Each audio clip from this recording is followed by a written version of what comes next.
God, I feel like it's gonna fall.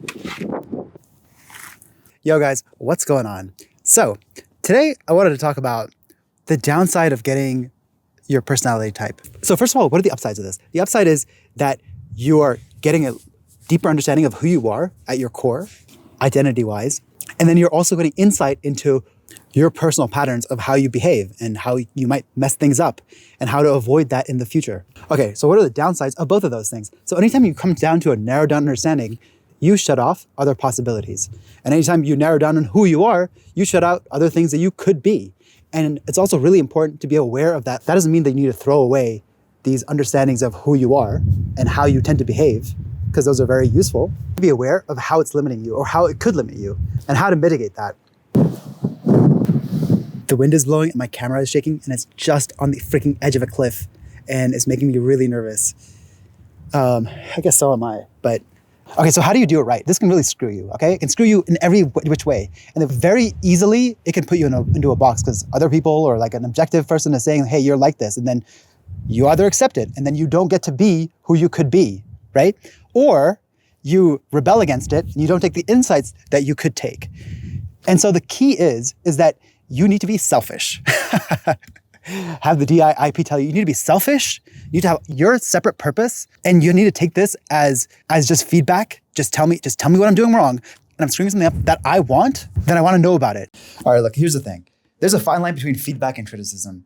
Feedback is like focus on how to improve to get to a goal. Criticism is what's wrong with you.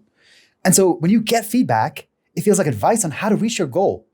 And when you get criticism, it feels like judgment about how you will never reach your goals. So, okay, so now imagine you're asking input for who you are. What am I like?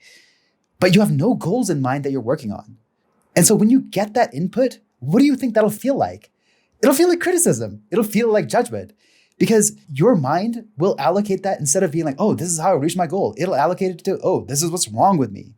And so you will get defensive. No, I'm not like that. I don't do that. Or worse. You'll actually accept it and be like, I am like that. I can't do that. Oh, I'm not good at that. So you need to put your desire on answering like who I am to serve. What is it that I want and my goals? And that like, I'm just here to get what I want, like the Terminator on a mission.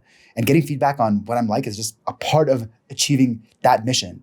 It's not a limitation. And when it comes to limitations, I don't care if I'm a feeler, I'll be the smartest person here. I don't care if I'm an introvert, I'll be the loudest person here. That's for me to do. As long as it's something that will get me to the thing that I want. It's kind of like if you're an actor, you want depth of character, but then you also want range. Even though you might be better at playing certain characters than others, it's also really important to have range. Or you can deem it to be important or not. It's up to you. But I would say it's probably a good idea to also have range. And so the whole point of this is not that you get put in a box or that you have to prove that you're not in the box. It's so that you can know where you are right now, what your natural tendencies are, and for you to push them and for you to go against what you naturally do so that you develop range. And of course, and then once you develop range, you do want to specialize and figure out who you are at your core and be congruent with that and double down and develop strength. To use another analogy, it's kind of like strength and mobility when you're working out. You do want to get strong, but if you don't focus on mobility, making sure that your muscles have the full range of motion, you're going to develop imbalances. And ultimately, that's going to get in the way of your strength goals. So that's what I had to say. I'll catch you guys next time.